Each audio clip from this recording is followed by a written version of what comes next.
तू इधर उधर की ना बात कर, ये बता कि काफिला क्यों लुटा। तू इधर उधर की ना बात कर, ये बता कि काफिला क्यों लुटा। मुझे रहजनों से गिला नहीं, तेरी रहबरी का सवाल है। सलाम, नमस्ते, सत श्री अकाल। मैं हूं आपके साथ हर्षिता मिश्रा और आप देख रहे हैं टाइम्स मेल। उत्तर प्रदेश के परम प्रतापी महाराज बोले तो योगी आदित्यनाथ के लिए जुमे का दिन बहुत ही शर्मनाक साबित हुआ। 2017 चुनाव में बीजेपी ने जिस राम राज्य का सपना यूपी वालों को दिखाया था, उस राम राज्य का पलीता लग चुका है, जिसकी कालिक अब मिटाए नहीं मिट रही है। योगी आदित्यनाथ की सरकार में किसानों को बीजेपी मंत्री का बेटा बड़े ही शान से गाड़ी से रौंद देता है, लेकिन महाराज जी की ठाए ठाए वाली पुलिस मंत्री और उसके बेटे के चरणों में शीश झुकाए खड़ी है। मंत्री जी के कातिल बेटे को बचाने की तमाम जतन के बाद जब सुप्रीम कोर्ट ने योगी सरकार से बही खाते का हिसाब मांगा, तब योगी जी की पुलिस ने मंत्री जी के लल्ला के नाम पर एक प्रेम पत्र दे आई और इस लव लेटर को नाम दिया कि हमने तो समन जारी कर दिया है। लेकिन अब मंत्री जी का बेटा योगी जी और मोदी जी को पहली ही फुर्सत में निपटा देता है और चुपचाप बड़े ही खामोशी से नेपाल निकल चुका है। इधर पुलिस लल्ला के दीदार के लिए तरस रही थी, उधर लल्ला नेपाल में जाकर पूरे भारत सरकार का बाजा बजा रहा है। लेकिन योगी महाराज की अभी उतनी बेइज्जती नहीं हुई जितना वो सोच रहे थे।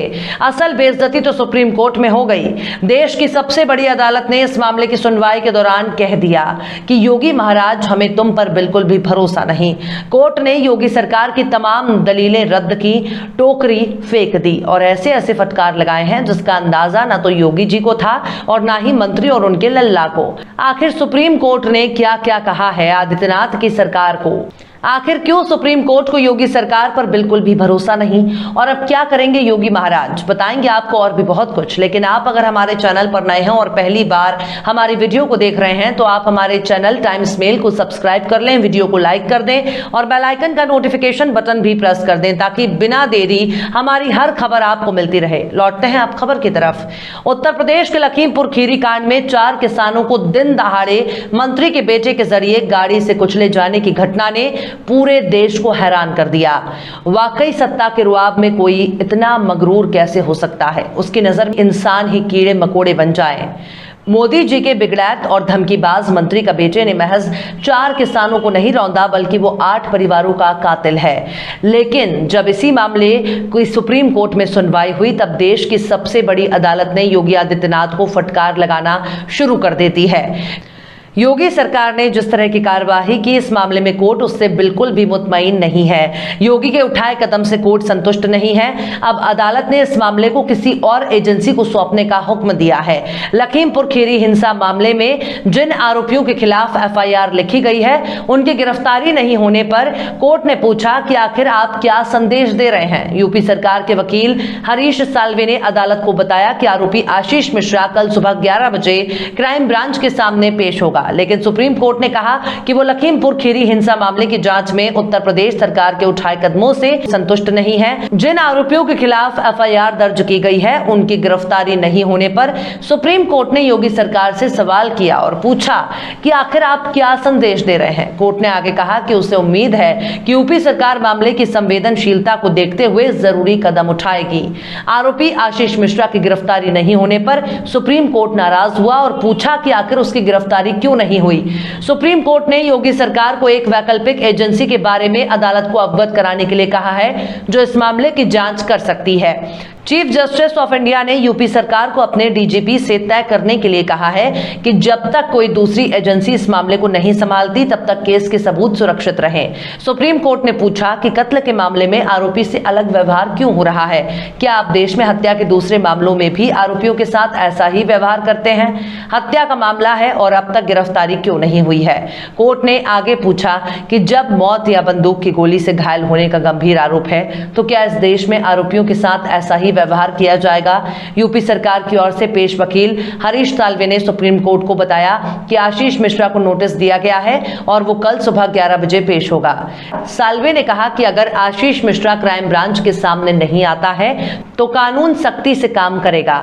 इससे पहले चीफ जस्टिस ने कहा कि हमारे पास सैकड़ों ईमेल आए हैं। हम इन 2 वकीलों और राज्य के वकील को छोड़कर किसी को भी बोलने की इजाजत नहीं देने जा रहे हैं। अदालत ने नाराजगी जाहिर करते हुए कहा कि आखिर हम हम लोगों को क्या संदेश दे रहे हैं। इस पर साल्वे ने कहा, मैं समझ रहा हूं जजों के मन में क्या है, कल तक सारी कमियां दूर कर ली जाएंगी। इस पर चीफ जस्टिस ने कहा कि जिन अधिकारियों को इस मामले की जांच में लगाया गया है सभी वहां के लोकल फील्ड अधिकारी हैं। यही दिक्कत है, क्या इस मामले में सीबीआई की सिफारिश की गई? जवाब में साल्वे ने कहा, नहीं, लेकिन दशहरे की छुट्टी तक इंतजार कर लीजिए, जब भी जरूरी लगे तो सीबीआई को जांच सौंप दीजिए। सुनवाई के दौरान सुप्रीम कोर्ट ने कहा कि ये 8 लोगों की बेरहमी से कत्ल का मामला है और इसमें कानून को सभी आरोपियों के खिलाफ अपना काम करना चाहिए। जानकारी के लिए आपको बता दें कि योगी सरकार ने गुरुवार को ही इस मामले में एक सदस्यीय आयोग का गठन किया था। आयोग को जांच के लिए 2 महीने का समय दिया गया है, जिसमें इलाहाबाद हाई कोर्ट के रिटायर्ड को शामिल किया गया है। लेकिन सबसे बड़ा सवाल है कि चाहे सीबीआई इसकी जांच करे या फिर रिटायर्ड जज, अब इससे क्या फर्क पड़ता है, क्योंकि अब का होए पछताए जब चिड़िया चुग गई खेत। मंत्री जी का लल्ला तो अब नेपाल की खुशगवार वादियों का मजा ले रहा है, क्योंकि मंत्री के बेटे के अलावा अगर कोई दूसरा होता तो उसकी गाड़ी कब की पलट गई होती। लेकिन मंत्री जी का दुलारा तो सबका प्यारा है। और चलते चलते आखिर में अकबर इलाहाबादी ने भी क्या खूब फरमाया है, हम आह भी करते हैं तो हो जाते हैं बदनाम, हम आह भी करते हैं तो हो जाते हैं बदनाम, वो कत्ल भी करते हैं तो चर्चा नहीं होती। फिलहाल इस वीडियो में बस इतना ही। वीडियो आपको कैसा लगा कमेंट बॉक्स में आप जरूर बताइए। वीडियो पसंद आए तो लाइक करें। हमारे वीडियो लिंक को फेसबुक, ट्विटर, व्हाट्सएप पर अपने रिश्तेदार, यार, दोस्तों को भी शेयर करें। और बेबाक, निष्पक्ष, स्वतंत्र पत्रकारिता को सपोर्ट करने के लिए आप हमारे यूट्यूब चैनल टाइम्स मेल को जरूर सब्सक्राइब करें। और हाँ, बेल आइकन की घंटी वाली बटन आप जरूर दबा दें ताकि आपको हमारे आने वाले नए वीडियो की नोटिफिकेशन फौरन ही मिल जाए। फिर मिलते हैं किसी और वीडियो में एक नई खबर के साथ। हर्षिता मिश्रा को दीजिए इजाजत। जय हिंद। अब यूपी से ही एक ताजा मामला सामने आया। एक नए नेता की पैदाइश हुई जो मुसलमानों और ईसाइयों की नागरिकता खत्म करने की गुहार लगा रहा है। यह भी कह रहा है कि जल्द से जल्द भारत को हिंदू राष्ट्र घोषित कर दिया जाए, वरना वो पानी में कूदकर जान दे देंगे। बोले तो जल समाधि। साधु के नाम पर हिंदू कौम को ही कटघरे में खड़ा करने वाले इसी शख्स के बारे में आज हम आपको बताने जा रहे हैं। बताएंगे आपको और भी बहुत कुछ। तो देख लिया आपने हमारे इस वीडियो को। हमें उम्मीद है कि आपने हमारे वीडियो को लाइक किया होगा और दूसरों को भी शेयर किया होगा। अगर अभी तक आपने हमारे चैनल टाइम्स मेल को सब्सक्राइब नहीं किया है तो जल्दी से सब्सक्राइब कर दें और बेल आइकन भी प्रेस कर दें।